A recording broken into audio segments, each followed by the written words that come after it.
Ladies and gentlemen, brothers and sisters, friends, enemies, and comrades, I hope you're doing well wherever you are. This is Kenya Revolutionary for another session. I hope you are enjoying your weekend. I hope everything is going well with you. I hope you're in good health. I hope you are accomplishing your goals in every aspect of your life. Karibu sana, karibu sana. I'll give you guys a few minutes just to make your way to the studio or make yourself comfortable. If you're eating, if you're watching any international soccer, I know there's a lot happening. But nevertheless, karibuni, karibuni, karibuni. I'll give you a few minutes to come in. By the way, while we do that, let me remind you, and if you're going to watch this in repeat or you're going to join me later on, please, the first order of business, you know what's up. The first order of business is to do what?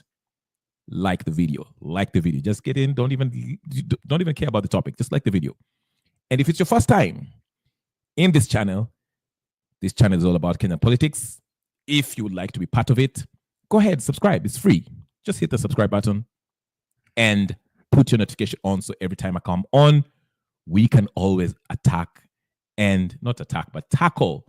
or speak or discuss or debate on the issues of the day, especially issues that, Kenya faces. We also talk about world politics as it relates to Kenya, but mostly this is a Kenyan political channel, okay? We give analysis on the news of the day or the politics of the day or whatever the case is. I saw that Harambee Stars, I think, drew with Gambia 1-1. So congratulations to Harambee Stars. They should be playing their home game in Kenya sometime. I think it's on the 23rd or whatever the case is. So hopefully Kenya will qualify for the World Cup or whatever the case they're trying to qualify for.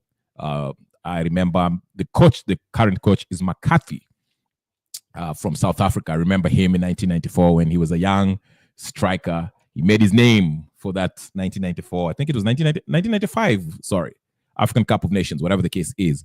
Wonderful player. I don't know if he's a wonderful coach. We'll wait to see. But anyway, that's besides the news. That's not what I want to talk about today. I was just by the way, that's just about it. Political Kaur is the first one here. Hello, Political Kaur. I hope you're doing well. Thank you for joining me. The first order of the business, you know what's up, is to like the video. Now, the topic of the day today, as you know, as you can see it, is Raila-Hate turning into hate for the Luo community. Let me repeat. Is Raila-Hate, the hate for Raila, is turning into anti-Luo community, hate for the Luo community. Now, I've been saying for a number of times since I started this channel for years now that the only way Ruto will probably gain some support is if he uses political division. It's not only Ruto, the political class. Let me just say that because I usually tell you guys, Ruto is not Kenya's problem. He's the symptom, okay? Here's the symptom. We can see the symptom, but there's an underlying problem that needs to be tackled. And it just goes beyond an individual. Ruto is just there for now. He will leave, and if you're not careful, he will be replaced with another Ruto. Okay? Because like I usually tell you, there's no really big difference between Ruto and Uhuru Kenyatta. There's no difference. There's no difference at all. Gypsy Kona Karibu Sana, my friend. I'm glad to see you. You made my day. I'm glad to see you. The first order of business, you know, it's to like the video. Okay? And put your notification on. Okay? Thank you so much. Thank you so much. And everyone else who is joining, please go ahead and do that. I have my coffee on. I'm ready for this discussion. I'm telling you, I'm ready. As I mentioned, the topic is Raila-Hate turning into hate for the Luo community. Now, I've often told you and reminded you guys the kind of games that the political class are playing, the Kenyan political elites are playing. Nakuona Francis Irungu. Nice seeing you, my friend. Please hit that like button. That's the first order of business. Please do so. Okay? Like I've always told you guys, the political class, they have this grand plan by their plan is to divide you. Okay? scatter the votes, scatter the wananchi through tribal lines. Okay, watawanyishe, Wakikuyu wakae huku, Wajaluo wakae huku, Waluya wakae huku. That's how they split the votes. Like you had people say, political pundits always remind us that that's the trick that Moi used to use, and that's how he won the 1997 election. Remember, initially Ford was one Ford. It was never Ford Asili or Ford Kenya. When Matiba was together with who is it, Wamalwa and all those guys, and I think Raila Odinga's father, what's his name, Jaramogi, okay, but it was divided to Ford Asili and Ford Kenya and all that stuff. We know what happened. Moi won, and the rest is, as they say, history. But now there's a trending. Let me just tell you something. The reason what inspired this topic is several things that actually made me want to talk about this issue, because I hope you can hear me. I'm audible. I see a trend, okay, especially within the people who we consider the Gen Zs, the young folks who really want change. They're really upset with Raila Odinga. I've said this, okay? I'm no fan of Raila Odinga by any means. I think this guy needs to just take a flight somewhere in Nigeria and not involve himself in Kenyan politics at all. Actually, if it was up to me, I would like to see him tried, investigated for his past political dealings. Okay, all this political class. Okay, Gichimu Mwangi, nice seeing you. Gypsy Kone saying, I have been missing the lives. Oh my. Don't talk about tribal. Jesus Christ. I had to go for ear cleansing because of what I witnessed on one of the channels. I don't know. See, I've made it a point not to go to other channels or even listen to other channels, just because I don't want to be influenced or embroiled or dragged emotionally into just getting into a spat with others just because they've come from a certain tribe, and that's how they knew. Karibu Mwangi, Gichimu Mwangi, karibu sana, because there's a channel which is really, really pro Mount Kenya, which is okay. I am for freedom of speech. If you want to make your channel about a particular region, whether it's central or Nyanza or coast, well and good. I have no problem with that. By all means, do that, okay? But the debates kind of descend into this tribe versus that tribe, which does not help. They are openly biased, which is a turn off to me. I do not mind. I would like to have level-headed people speak about issues, not somebody coming up and just trying to give a view based on a biased view from a position of my tribe is better than yours type of thing. Okay, and again, just to second what Gypsy Kone is saying, I've noticed that it's kind of deeper than just Raila is a con man. We know Raila is a con man. That's not new. We know Raila is a con man. That's not new. Okay, but it's the vitriol that comes from, that's being spewed by some of the people who seem to be pro change, suggests that it might be even deeper than what it seems like. Okay, but let's get to it. I want to start by reading a tweet that actually inspired me to have this live, and hopefully I'll have participants who might come in. Babil, is it Babil or Babile? Sorry if I pronounce your name wrong, but karibu sana Babile or Babil. Okay, nice seeing you, brother. Make sure you like the video. Let me just go to the tweet that actually inspired this discussion. Okay, I think it was an interesting one. I don't necessarily entirely agree with the whole tweet, but it raised a very good point that is worth interrogating, and that's what I want us to actually do today as we have this discussion. Let's get to it. I will not waste any of your time. Go ahead and hit that like button and subscribe if you haven't subscribed. Mama namna gani? Okay, twende kazi nini? Tuende kazi. All right. If I can only find that tweet, then we can start the discussion. My computer is super slow, super duper slow. Okay. All right. But anyway, here it is. Here it is, ladies and gentlemen, brothers and sisters, friends, enemies and comrades. Let's get to the nitty gritty. Ama naona gani? The nitty gritty. Haya. Wacha niwapeleke basi kwa hiyo tweet alafu tuanze mazungumzo. Here's the tweet. The tweet was by someone called, let's get his name, Ferdinand Omondi. Okay. Some people might say his name gives it away. Whatever.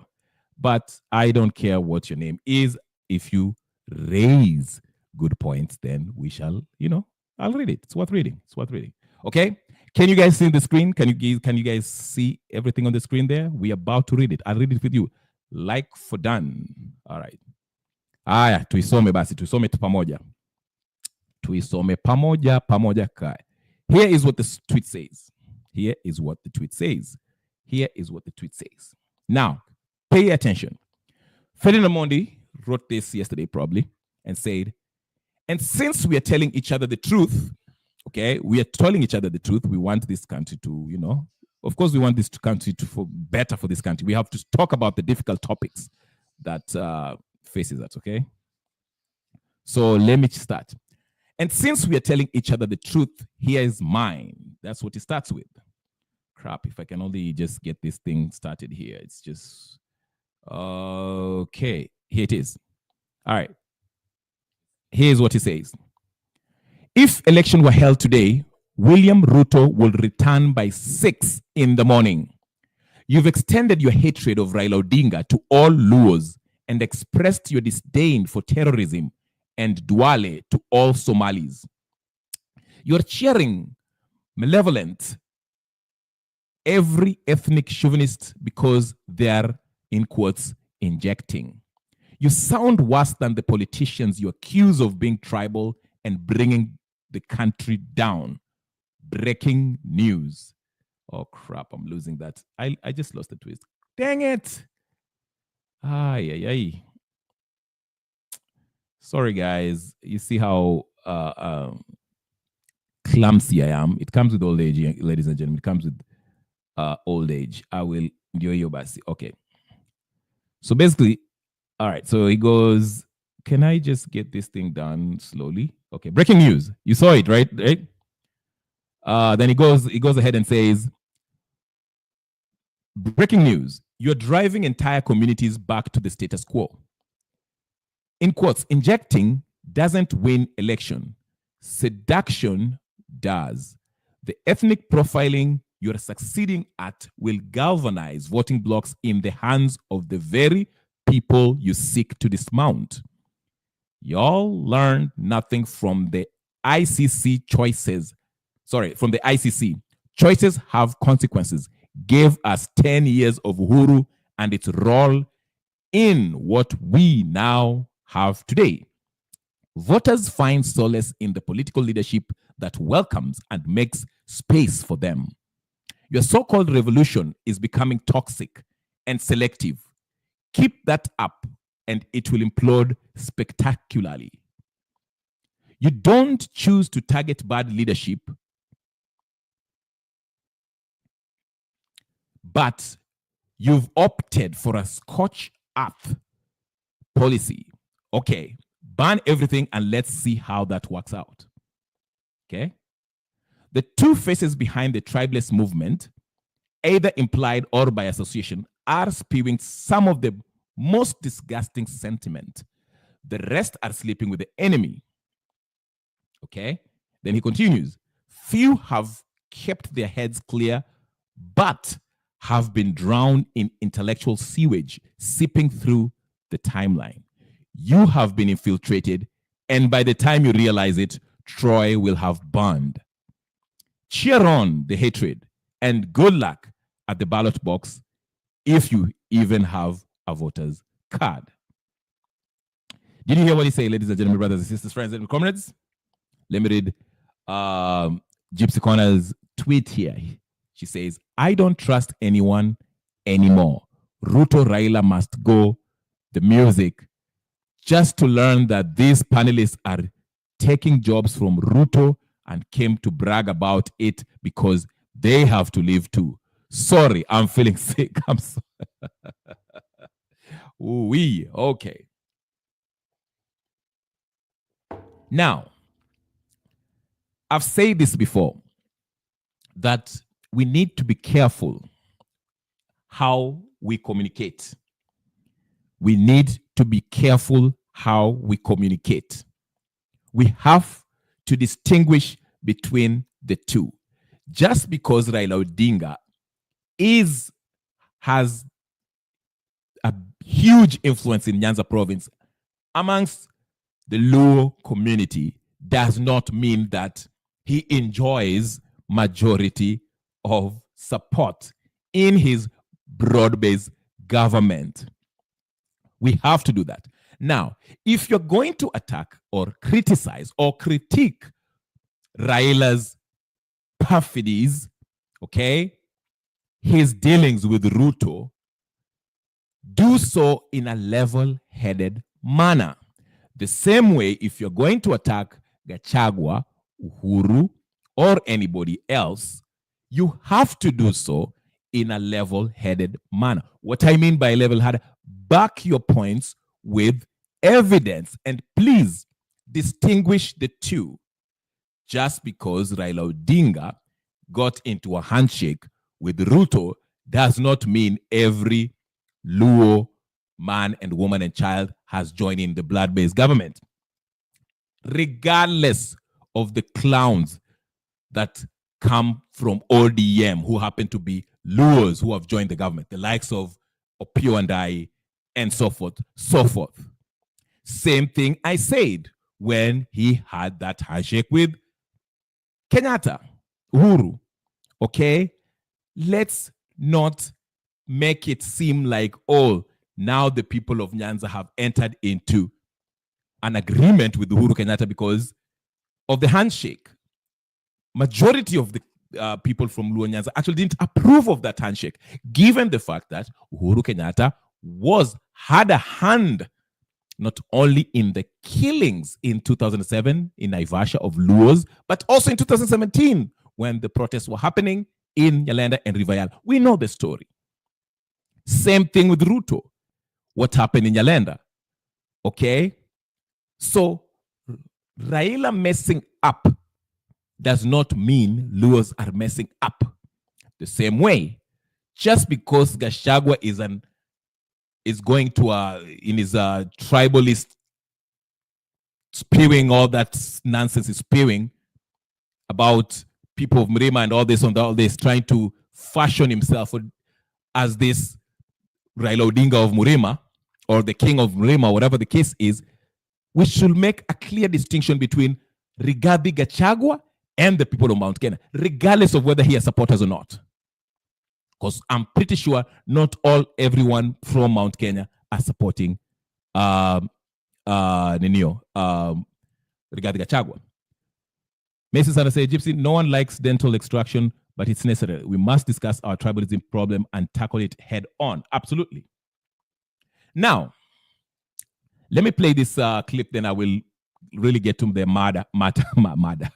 the actual stuff that I wanted to talk about. Here's Gachagua. He was making, I don't know where he was making this video, but it was somewhere.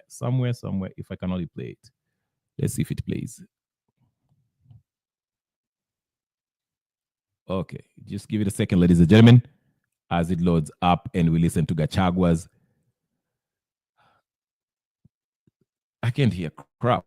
All right, hold on.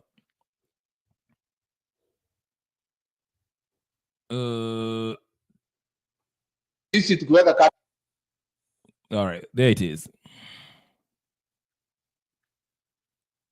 Hold on, guys. I can't even crap.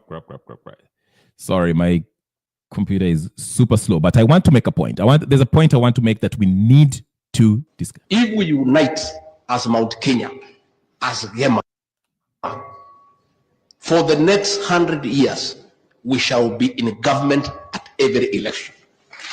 Hii uchaguzi, sisi tukiweka candidate yetu, hii mzee aunge mkono kama please make sure that you register. Hata hii Nairobi tumepiga hesabu yenu na sisi iko sawa pale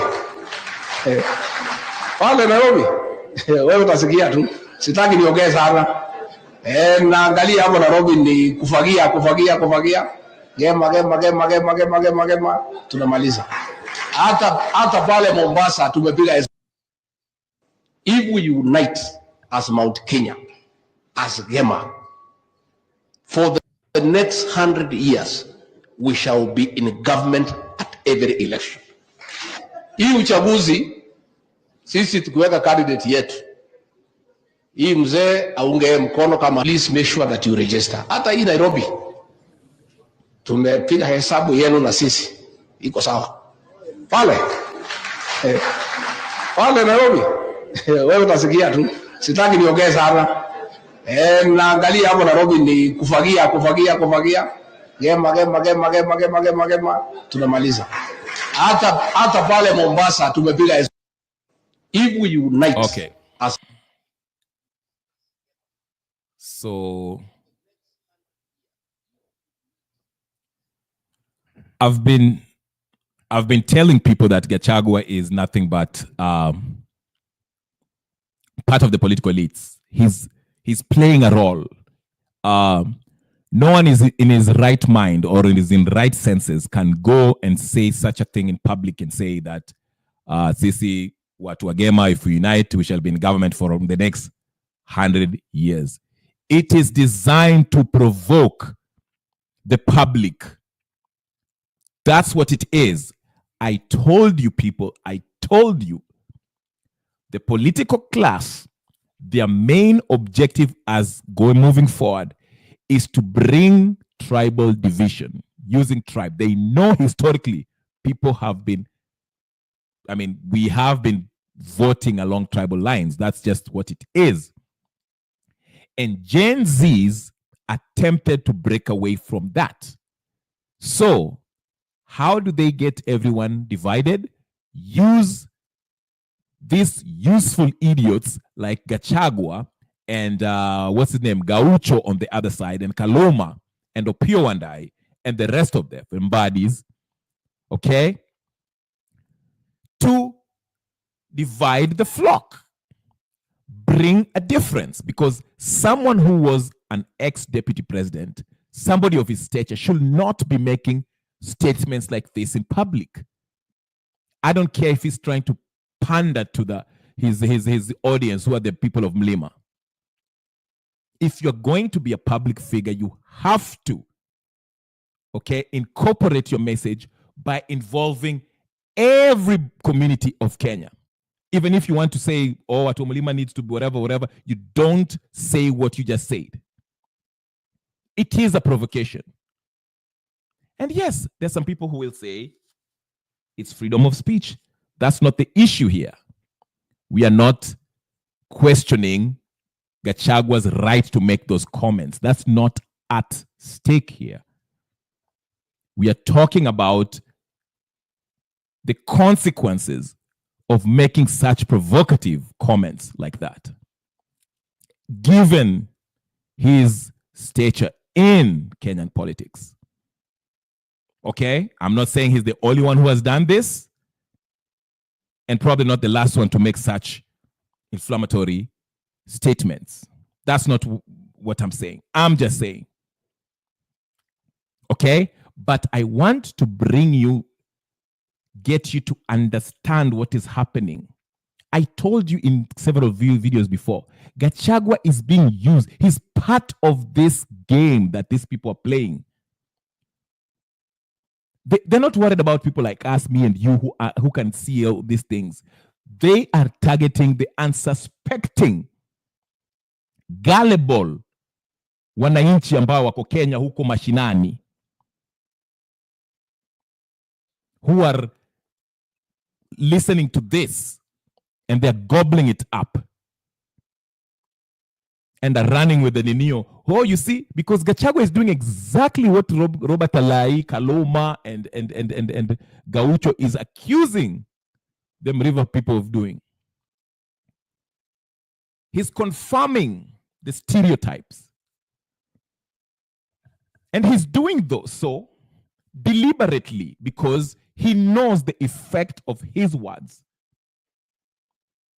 He's not stupid. He's part of this political class. Ndio maana niliwaambia jana on my live yesterday, for those of you who listen, I was telling you, they've structured the political system in such a way that kabla hata hujafika kwa ile ballot box hivi, umeshaprogramiwa to vote for a particular political candidate. Wanaanza na hapo mashinani. Kama umetoka Kakamega, what's the most popular political party in Kakamega? Ford Kenya. I'm using this as an example. Ford Kenya. So Ford Kenya inaangaliwa kama the tribal party for the lawyers. Halafu wanaangalia ni nani, who is the perceived leader of the lawyers around Kakamega? Boni Kalwale. Okay, sindio? So if you are from Kakamega, the general expectation is for you to be voting for Ford Kenya's candidate, who is Kalwale, Boniface Kalwale.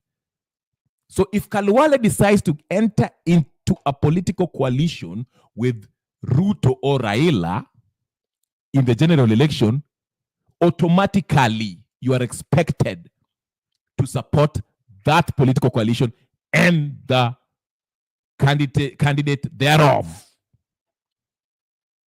So imekuwa structured kutoka mashinani already. You're expected to toe the line. That's why I remember when I had one of the panelists here told me about the elections between Kidero and Wanga, where vijana walikuwa na ninio, people were being intimidated, some were even getting killed. You saw what has happened in ODM zone, Nyanza province. Ukijaribu kuleta chama chengine ambao si ODM uko Nyanza, utawawa. Because they are trying to maintain that structure. ODM ni ya Luo Nyanza. Jubilee ni ya Murima. Ford Kenya ni ya Western, Waluya. Wiper ni ya Wakamba. That way, they can easily harvest these votes. I said that even before this guy made that speech, inflammatory speech, this Gachagua guy.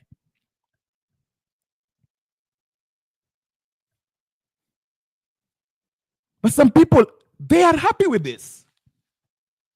Ndio maana nilikuwa nawaambia, anybody who supports part of Matiangi, sijui Karua, sijui nani, these are the part of the problem. And these are people who are working for this system. Knowingly. Majority of them knowingly. Wanajifanya timina support Matiangi. But voting for Matiangi is equivalent to maintaining the status quo. Voting for Martha Karua is equivalent to maintaining the status quo. No difference. Mnachanganyishwa through this political party, tribal political vehicles, which they call parties, that are nothing more than money laundering vehicles. You see what I'm saying? And that's why it makes it hard. They want to make it hard for people to unite.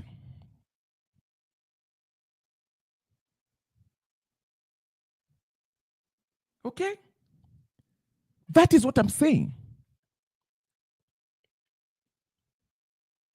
But I see this,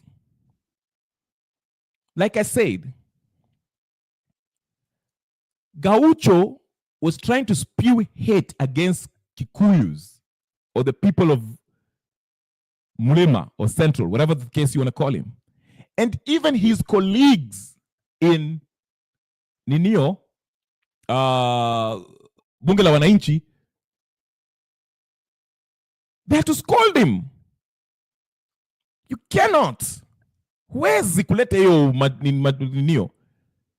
Wakenya wote are suffering, wananchi wanasuffer. Usilete kuanza kulesema ati nyinyi mko kwa serikali saa mnasikia vizuri than others. No. You go to Luo Nyanza today, people are suffering the same way the people of Mount Kenya are suffering, regardless of the infrastructure you're talking about. Maybe there may be better roads in Central, but the economy is hitting everyone. Gharama ya maisha iko juu kila pahali. So usianze kusema ati sijui nyinyi wa Kikuyu mlikuwa kwa serikali sijui miaka ngapi kwa sababu mlikuwa na sijui 3 president nyinyi sijui. No. We are not buying that. But people like Gaucho are people who are paid to spew this hate to divide people along tribal lines. Wamelipwa wafanye exactly that.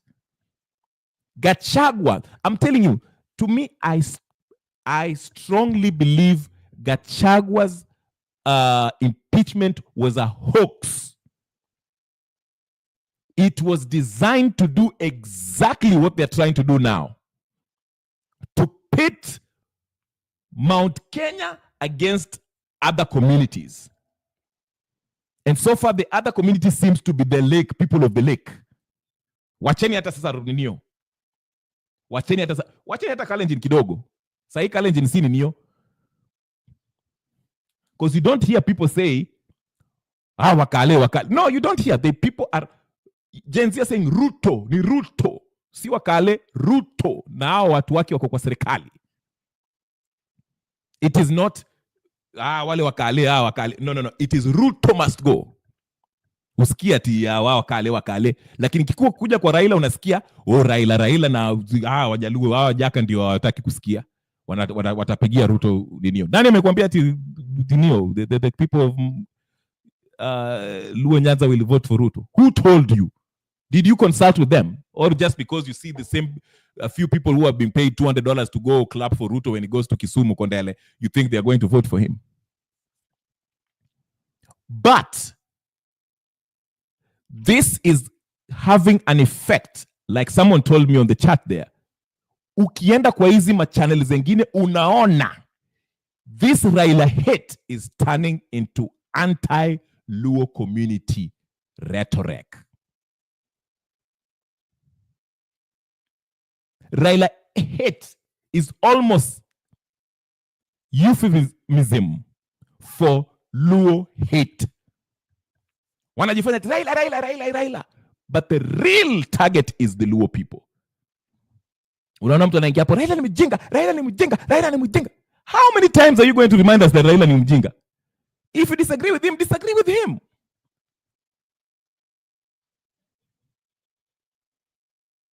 We know he's a conman. So what? Let's deal with him as a conman. But it is deeper than that. When you listen to some of these panelists and some of these pundits and some of these people who are pretending to be pro-change, they're actually tribalists at heart. Ni kujifanya tu wanajifanya tu they're hiding behind Raila's conmanship. Ni kujifanya tu. Lakini the real feeling inside them is anti-Luo.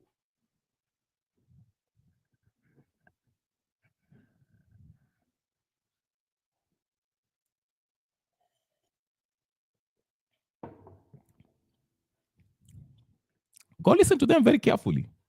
Mimi nawaambia. Because if you think about it, I made this point the last time. Niliambiwa hivi. Raila Odinga should not be one person who is. How can one person, mtu moja, huyu Raila Odinga, huyu mtu moja, stop Kenyan people if we unite as Kenyans? How can one person stop the whole Gen Zs from removing Ruto? How?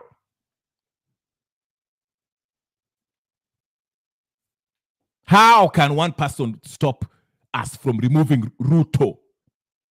Kwa nini? Why are we entertaining him? You're actually giving him more power than he has.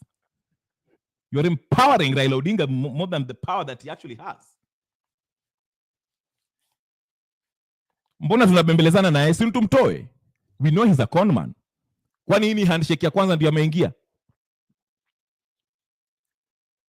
Wacha niwaulize. Vile Raila aliingia niyo handshake na Uhuru Kenyatta, mulikuwa mbona hamkumtukana then?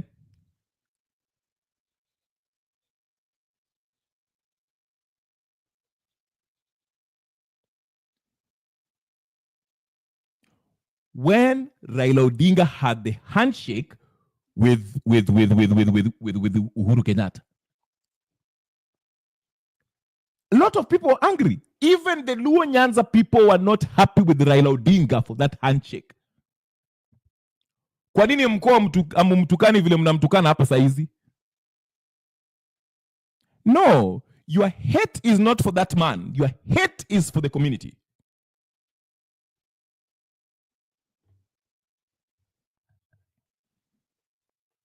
Just because Raila Odinga gets into a handshake with Ruto does not mean that Luos are backing him in that nonsense. We know the man is a con man. Why are we stopping from removing Ruto? Kwani lazima Ruto ndio Raila peke yake anaweza kusimamisha vita Kenya? Si tumtoe?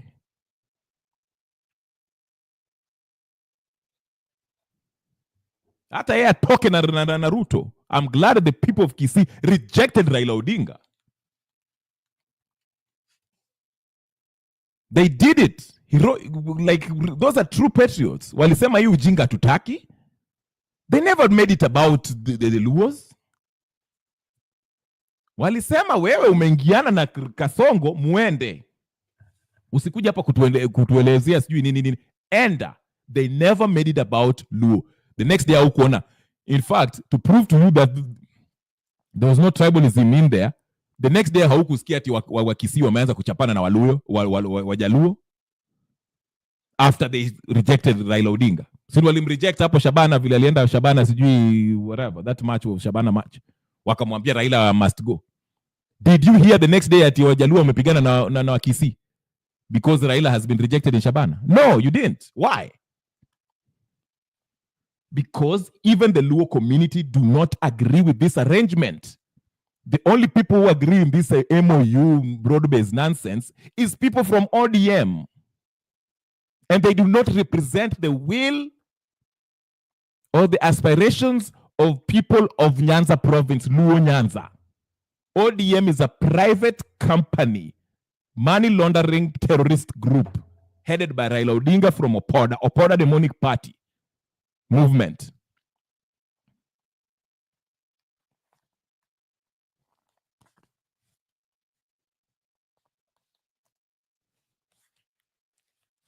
I'll get to the comments. I see hata hii comments msigeuze hii comment mambo mengine.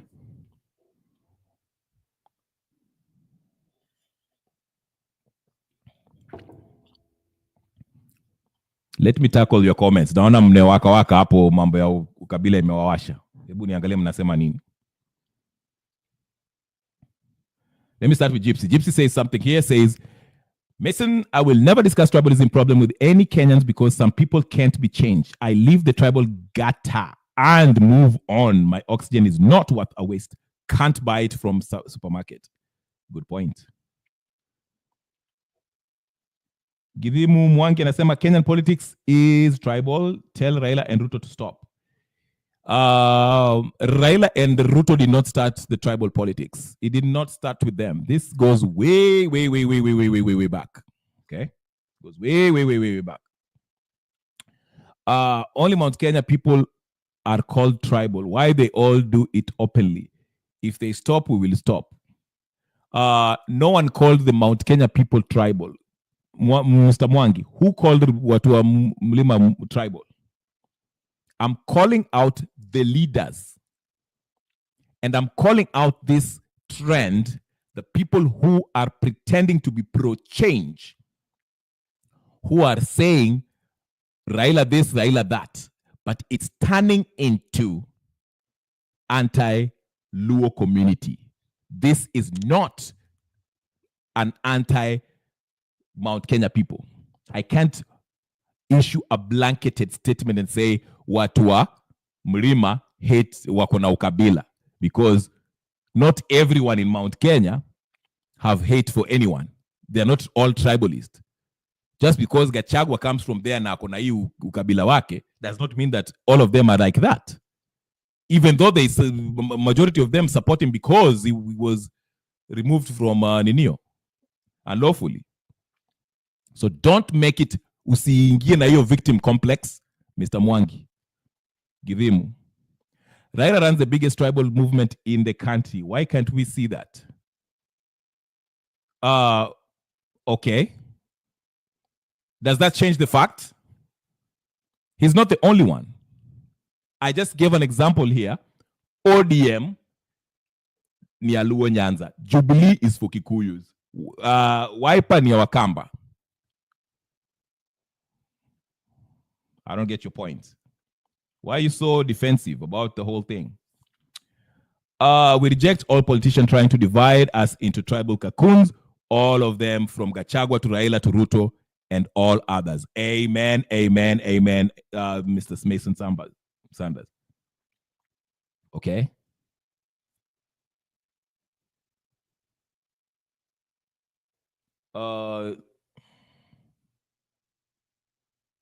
So somebody, I guess, in Mwaura show, yeah, just to highlight this, this is not the first time. I stopped going to Njiru's channels because I was abused again twice with no apologies from the same person. And Njiru did not take any action on that. He never even asked the person to apologize or to get him out. He let those continue. So I said, you know what? It's all good. Uendelea na channel yako, Mungu akubariki. I wash my hands. Wacha ikae. Okay? So nothing against his channel, but hey, if you're going to run your channel where you let people use, matusi ya kikabila, ati sijui katairi, sijui wewe umbwa, sijui nini, and you still let people continue, sawa, endeleza hivyo. Hiyo ni shida yako. But you are building your platform as a place where people can, watu wa ukabila wanaingia hapo na tusiana hivyo. So yeah, that's the only. So I don't know. That's why I stopped watching. I don't even watch it anymore because I'm not going to gain anything. I know the arguments. I know what they're going to talk about. So yeah. But it's on him. That's his channel. He wants to run it how he wants. Hiyo ni shauri yake. Okay. What do we say? They always hate Luos. Raila Odinga is just a scapegoat. Thank God now you are talking about facts. They took an oath not to hate Odinga's family, but entire Luo. Okay, Ayaga, relax. This is, you cannot give a blanketed statement saying that, not every Kikuyu took an oath in, was it 1969 or whatever the case is. Not all of them took that oath and say that you are Jaluo, we will hate you, Kihi, whatever the case is. Not all of them. So don't fall into this trap. We are just discussing what is happening. It does not mean majority. Like I say, I will maintain this. Majority of Kenyans, whether they are from Mount Kenya, Kikuyus, Luos, lawyers, Kambas, Kalenjins, whatever the case is, wanang'ang'ana na gharama ya maisha. They want corruption to end. They want service delivery. They want SHA ifanye kazi. They want security. Hii mambo ya ukabila haiwatatanishi kwa maisha yao ya kila siku. Lakini ikifika saa ya siasa, hawa wanasiasa, as you've heard Gachagua and wakina Gaucho and Opiyo Wandayi, are playing this tribal thing to make it seem like, the Kikuyus hate Luos and Luos hate Kikuyus. So let us go. Tuendelee hivyo. It is the politicians, not the common mwananchi. Tunasikizana tu kama kibiashara, tunafanya biashara pamoja, we rent, we exchange, we intermarry, but ikifika kisiasa, sasa ukabila unaingia, inaanza. So I'm not going to buy that. And by the way, if you're going to talk about Odinga family has done nothing for Nyanza people, the Luo people. So Cut it out, Mr. Ayaga. I'm not buying that. Sorry. They hit Uhuru just because he was working for the Luos. Ayaga, you are out of it. Luos hate Kikuyus too. Kenya Rebel, just as Kikuyus hate Luos. But who is the beneficiary? The politicians. Let's highlight that fact. Yeah, absolutely. There's some Luos who say, you know, those Kikuyus, they are really, hao ndio wanajiona ndio wenyewe, or whatever the case, walichukua power from, I don't know, whatever the case is. So yes, it can go both ways. That's what I'm saying, and you're very right in that. Now, it does not mean that all Kikuyus hate Luos. It does not mean that all Luos hate Kikuyus. Like I said, we live together, we play together, we intermarry, we trade, we do all these things. We suffer together, lakini kifika siasa, sasa ndio tunaanza kuninio. We remember, nyinyi hamjatairi, nyinyi sijui nini, mlichukua oath, ikifika siasa. But everything else we get along just fine. Nah? Okay. We're killing the streets by Rotterdam. Luos hate Kikuyus in that channel. We saw Luos going up and fight Kikuyus. I don't know where this is going. Uhuru brought Luos in now. Ruto is doing too. How did Uhuru bring Luos? Uhuru brought in Raila Odinga. He didn't bring Luos. You see how effective this tribal thing you see how you guys are caught up in this thing. Sasa unasema ati Uhuru brought in Luos. Which Luos did he bring in? Raila Odinga? Having a handshake in Raila Odinga is not incorporating Luos in your government. And Luos were not asking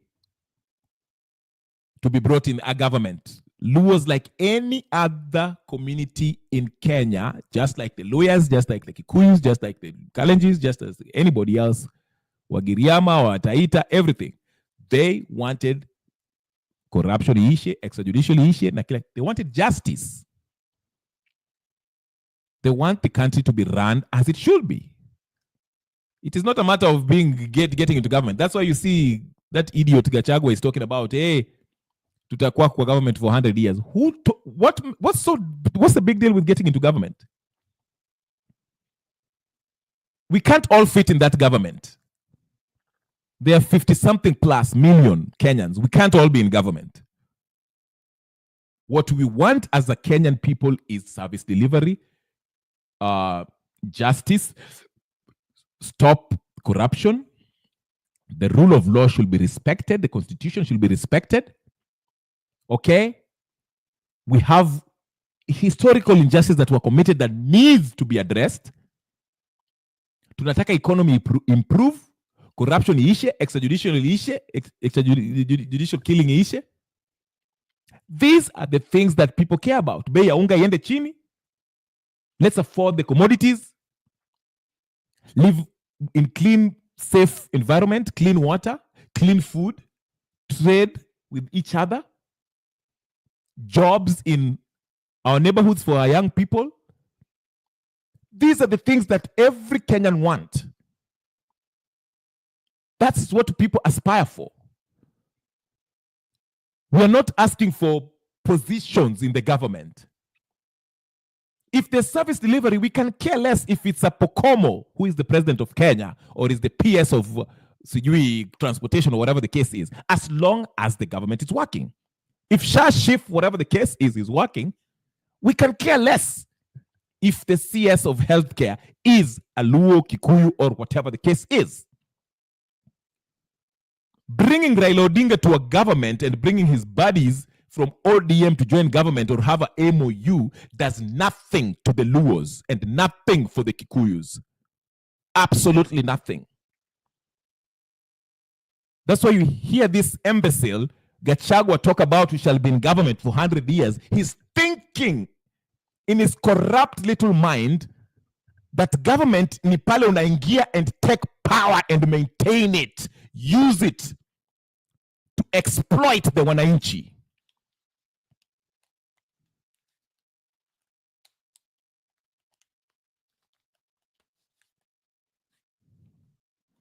That is how his little brain is thinking. Yeye haelewi ati kuingia government is actually a privilege to serve the people. Wewe unafikiri government need to maintain power. Ask even the people of Murima, ask them. Kenyatta, Jomo, Kamau, Johnston Kamau was in government for how long? Was the first president of Kenya. Kibaki serves for 10 years. Was it 10? Yeah. Uhuru, 10 years.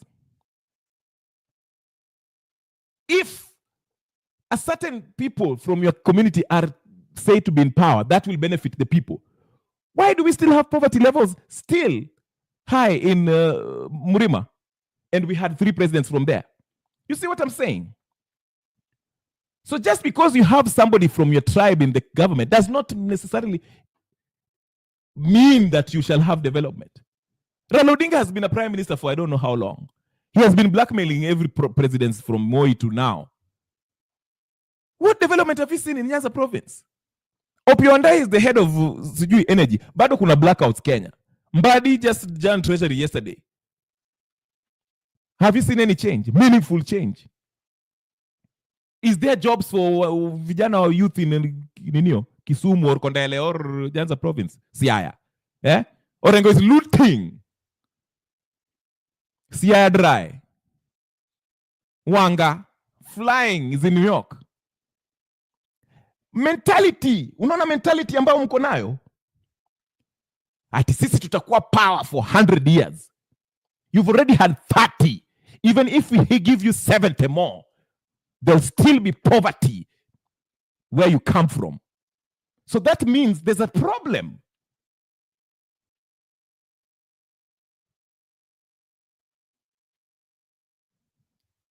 That is the question. I like that question, Mr. Sanders. And if Gachagua, we should ask Gachagua, what that being in government for 100 years is going to benefit Kenyans? How is it going to benefit Kenyans even if we give hiyo miaka 100? That's why I gave the example of Johnson, Kamau, Kibaki, and Uhuru. You have 20 or 30 years of leadership from Mount Kenya. We shouldn't be hearing about poverty levels in Mount Kenya.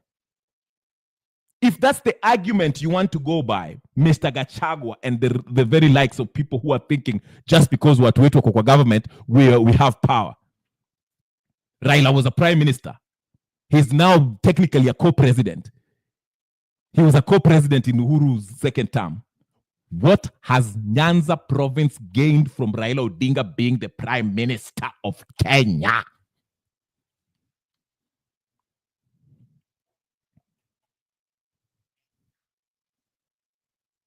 Mnaona hiyo ufala mko nayo?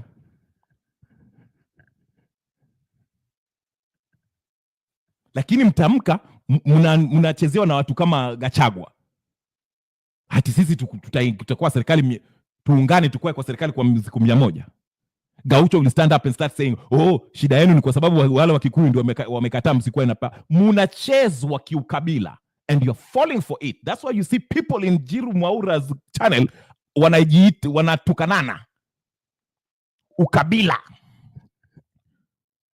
Because that, I told you how powerful this ukabila is. It's a scourge.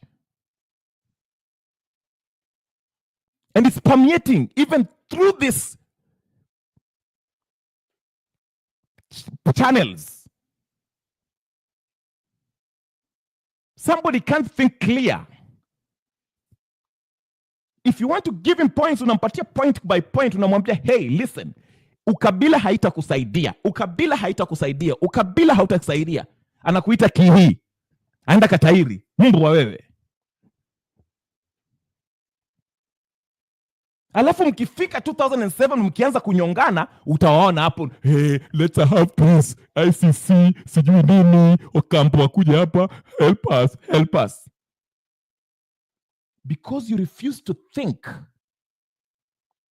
Hey, broad-based government, we are in government. Opiyo Wandayi is the energy minister. Mbadi yako sijui treasury. Raila Amolo Terengenye ameweka Ruto pale tunataka. And you go to Nyanza province, there's no roads that you can even use to go to your dinio Simba.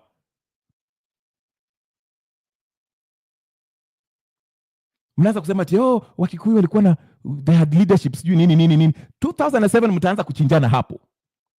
Then hey, tulete ICC, we want justice for sijui nani, justice for sijui nani, justice for sijui. Na nyinyi ndio mlikuwa mnaweka hiyo makaa ya chuki.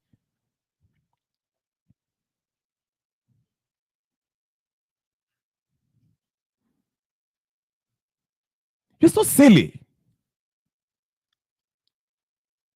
Now, by the way, after all that is done, the same Gachagua, the same Ruto, the same Raila, the same Uhuru Kenyatta, the same Martha Karua, the same Matiang'i, they shall sit down and form government that will rule you for another 10 years. Na utasikia kina Haman Wanjola akisema, let these people come and sit down so we can have peace. Let them sit down so we can have peace. You know, business should continue going on. Kenya is a peaceful country. Wacha tukae hivi. Mukiambiwa mufikirie hamutaki. You have refused. Unafikiri kabila yako ndio iko more important than maisha ya Wakenya.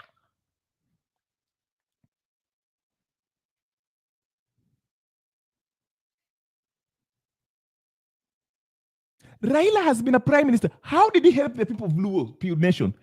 Uhuru has been president. How did he help the people of Ninio? What about people from the coast? What about people from Garissa?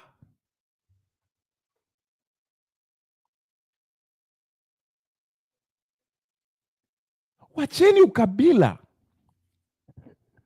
Munadivaidiwa. Ndio maana nasema hata hii Gen Z imeshakuwa infiltrated. Niliwauliza, who is funding Gen Z? Usiniambia tunatumanga $10 sijui kwa Gen Z.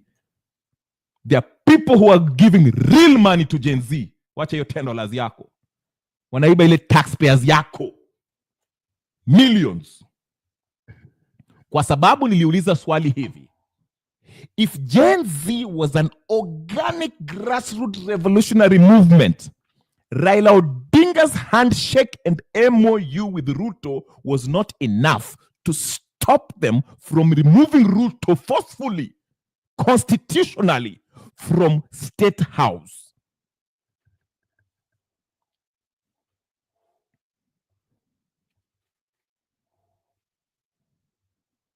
Wote, Ruto angekuwa nyumbani, Gachagua angekuwa nyumbani, Raila angekuwa nyumbani.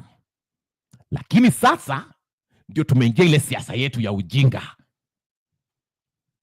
Hey, twende ukabila. Hiyo ndio mnataka. Tutawaona. Let me tell you something. Wacha niwapatie kitu. Mukitaka kucheza hii ukabila, unajua God always give people choices. And choices have consequences. Ama naona gani? Ukifuata Yesu, utaenda mbinguni. Ukifuata shetani, ufanye mambo yako, utajipata wapi? Jehenamu. So what I'm saying is this. Endeleeni na hiyo kabila yenu nyote, whether you are Kikuyu, whether you are Luo, whether you are whatever. Mkitaka kuendelea na hiyo kabila, muendelee. Hakuna mtu atakustop. Si demokrasia. Endelea. Lakini mkiendelea na hiyo kabila, 2027 ikifika, mnanisikia vizuri? Mnisikia vizuri? 2027 ikifika, nisisikie. Let me not what? Nisisikie mtu analia ati kura iliibiwa. I don't want to hear it. Please, please, please, please. Andikeni chini.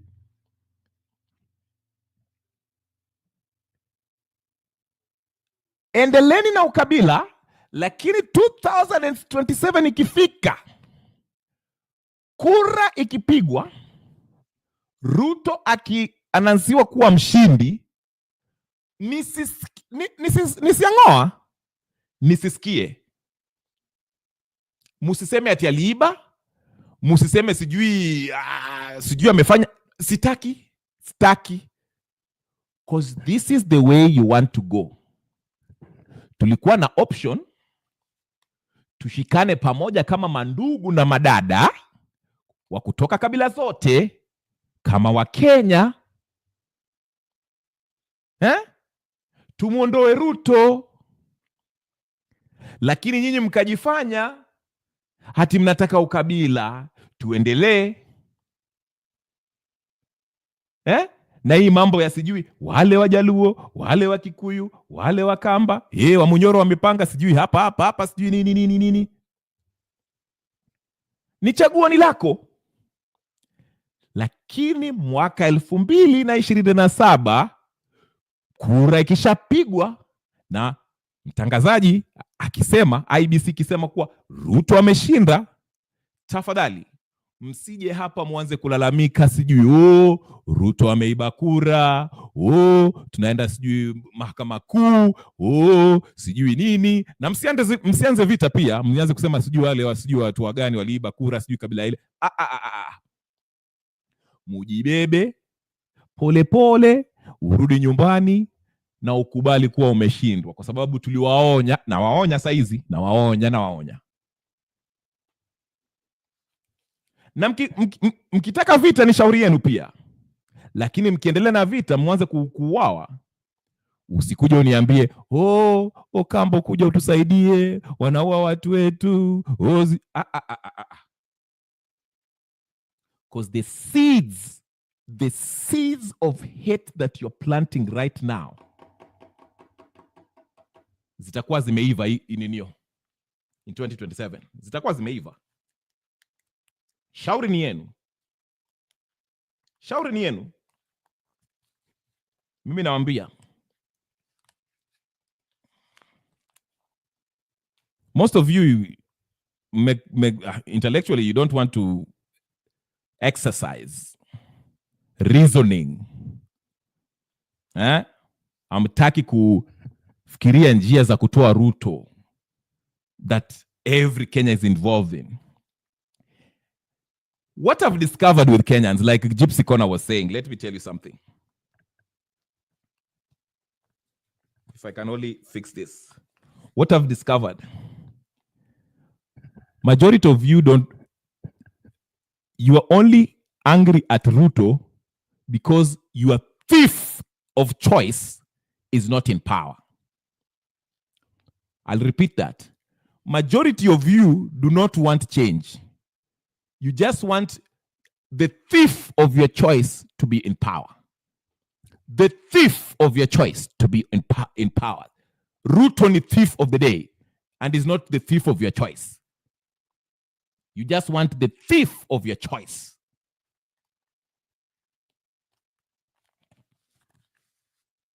Uhuru sinaliba. Uhuru sinaliba. Kibaki zinaliba. Aliba. Moi zinaliba. Sinaliba. Kenyatta One zinaliba. Sasa mmekatilia haya. Tukisema to revolutionize the system, tuwe na katiba ambayo tuko nayo ifuatiliwe vile nafaa kufuatiliwa, hamutaki. Nyinyi mnataka kutoa you are not happy with this thief, you want the other thief of your choice. Choose a thief from from the so-called opposition, the other coalition.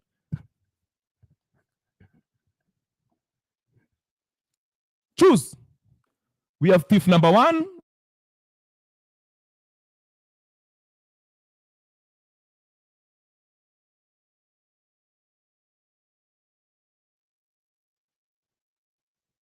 There are very many. We have a bunch of thieves. Which one do you want? I know you are not happy with the current thief because he's not from your tribe. Which thief do you want? Wako wengi. There's thief. Raila there is another thief. Si nimechoka na Ruto, the current thief. Haya, kuna Raila hapo thief. Wakutoa Luo Nyanza. There's another Karua. Martha Karua. Then there's another thief called Morara. Ametoka tu hapo Kisiki kidogo hapo. There's another thief called Kalonzo. There's another thief called Natembea. Useless. Choose a thief of your choice.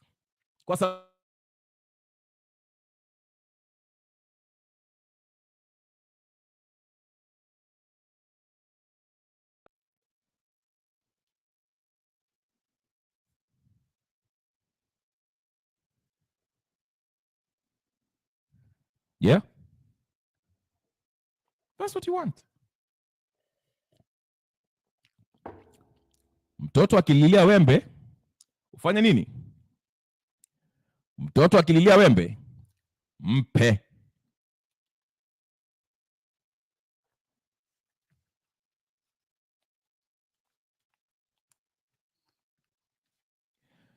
Let me tell you something. I was in a campaign of F. Martha Karua campaign for a week. I stopped because I realized that people might mistake me trying to expose Martha Karua for hate for a particular community or particular sex. Okay, that's why I stopped. But I mean, if you're having a discussion and somebody brings it up, I will bring the points that I have against her. Okay? Because that's what I learned. You can make your point,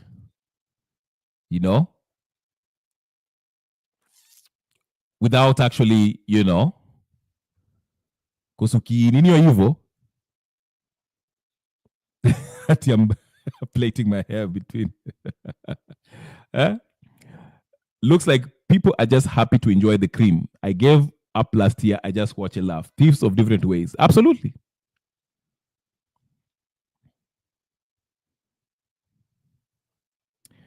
Mason Asema, I wish someone was saying we want to be in government so that we make sure children receive free education and health. That will be absolutely. You're supposed to be in government so you can serve the people. Lakini nyinyi mnaangalia as power. Power means unaenda kuibaiba vuko, ufanye vitu zile Ruto anafanya. Erika Yaga is saying Jiru himself is a tribal media presenter, very much tribal, that can't think beyond Kenol Town in Muranga. I don't listen to him, so I don't know what he does in his channel anymore. I used to go there. I went there like 3 times. I don't know what he does there, so none of my concern. Kenyans are behaving like this. Politics is a political math where we are playing to defeat another. What we are doing is destroying our country. Yes. Kenya is a tough gig. Tough it is. Yeah. Choose a thief of your choice. But anyway, ladies and gentlemen, I will wrap it up by saying this. If we are going to bring or level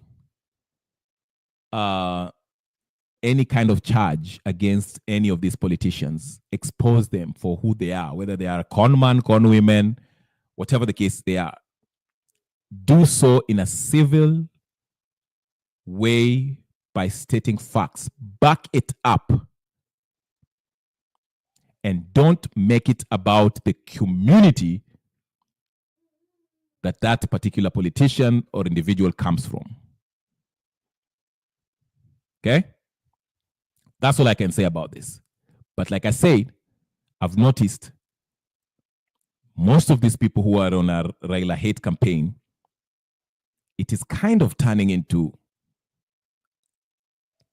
hate against Luos. It seems that way.